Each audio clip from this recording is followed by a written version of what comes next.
दोस्तों 14 जुलाई 2023 को चंद्रयान 3 लॉन्च हुआ था और 23 अगस्त को सफलतापूर्वक चांद के सतह पर सॉफ्ट लैंडिंग कर गया। इसके बाद 2 सितंबर को चंद्रमा के साउथ पोल पर रात होने की वजह से चंद्रयान 3 का रोवर और लैंडर स्लीप मोड में चला गया। अब हमारे जो वैज्ञानिक हैं वह अनुमान लगा रहे हैं कि यह 22 सितंबर तक फिर से एक्टिव हो सकते हैं। किंतु दोस्तों चंद्रमा पर लैंड करने और स्लीप मोड में जाने के बीच में यानी कि 23 अगस्त और 2 सितंबर के बीच में चंद्रयान 3 के रोवर और लैंडर ने चंद्रमा पर बहुत से साइंटिफिक बातों का पता लगाया और वैज्ञानिक एक्सपेरिमेंट किए, जिसमें चंद्रमा पर भूकंप की घटना को रिकॉर्ड करना, इसके तापमान से जुड़ी जानकारी के अलावा इस पर कुछ महत्वपूर्ण एलिमेंट के मिलने का खुलासा हुआ।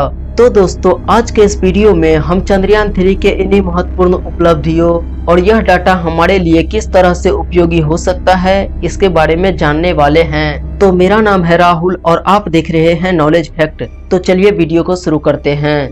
दोस्तों जिस दिन चंद्रयान 3 चंद्रमा पर लैंड हुआ यानी कि 23 अगस्त को, इसे हमारा नेशनल स्पेस डे घोषित किया गया और चंद्रयान 3 चांद के जिस पॉइंट पर लैंड हुआ उस पॉइंट को शिव शक्ति का नाम दिया गया। इस स्थान पर चंद्रयान 3 का मून लैंडर उतरा है। अब उस पॉइंट को शिव शक्ति के नाम से जाना जाएगा। इसके बाद 23 अगस्त को ही इसरो के द्वारा इस वीडियो को रिलीज किया गया, जिसमें आप देख सकते हैं कि किस तरह से लैंडर का डोर ओपन होता है और प्रज्ञान रोवर लैंडर से बाहर निकलता है। इसके बाद 24 अगस्त को रोवर और लैंडर में लगाए गए सभी उपकरण सही से काम कर रहे हैं या नहीं, इसकी जांच की गई। लेकिन 25 अगस्त को जब रोवर और लैंडर के सभी इंस्ट्रूमेंट को एक्टिव किया गया, तभी लैंडर पर लगे इल्सा नाम के इस पेलोड ने चांद के सतह पर एक कंपन को रिकॉर्ड किया।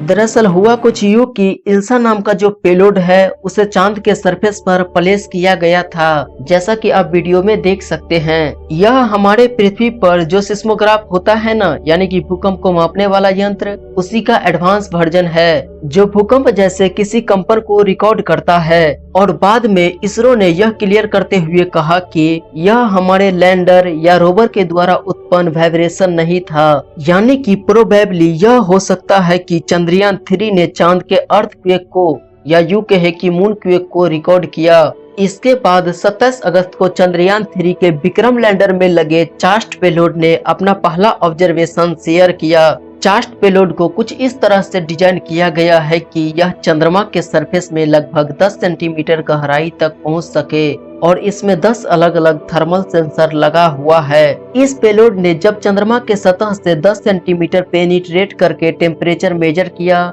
तो इससे हमें कुछ इस तरह का ग्राफ मिला। इसके साथ ही हमें यह भी पता चला कि सरफेस से ऊपर का तापमान 50 डिग्री सेल्सियस तक गर्म होता है। वहीं अकॉर्डिंग टू दिस ग्राफ जैसे जैसे हम मून के सरफेस के नीचे जाते हैं तो टेम्परेचर काफी तेजी से गिरने लगता है और केवल 10 सेंटीमीटर की गहराई में टेम्परेचर 50 डिग्री सेल्सियस से घटकर सीधे -10 डिग्री सेल्सियस तक पहुंच जाता है। और ऐसा केवल तभी हो सकता है जब चांद का ऊपरी सतह थर्मल इंसुलेटर की तरह काम करता हो और सूरज के गर्मी को चांद के अंदर तक पहुंचने से रोकता हो। इसके बाद 28 अगस्त को प्रज्ञान रोवर में लगे लिप्स पेलोड ने इसरो को यह डाटा भेजा, जिसमें पूरी तरह से पता चलता है कि इस पेलोड ने चंद्रमा की मिट्टी में sulphur, aluminium, iron, chromium, titanium, manganese, silicon और ऑक्सीजन जैसे एलिमेंट को डिटेक्ट किया। दोस्तों इन एलिमेंट में सबसे खास है सल्फर, जो हमें चंद्रमा के निर्माण और भूतकाल में यह हमारे पृथ्वी का ही हिस्सा था या नहीं, इसे क्लियर कर सकता है।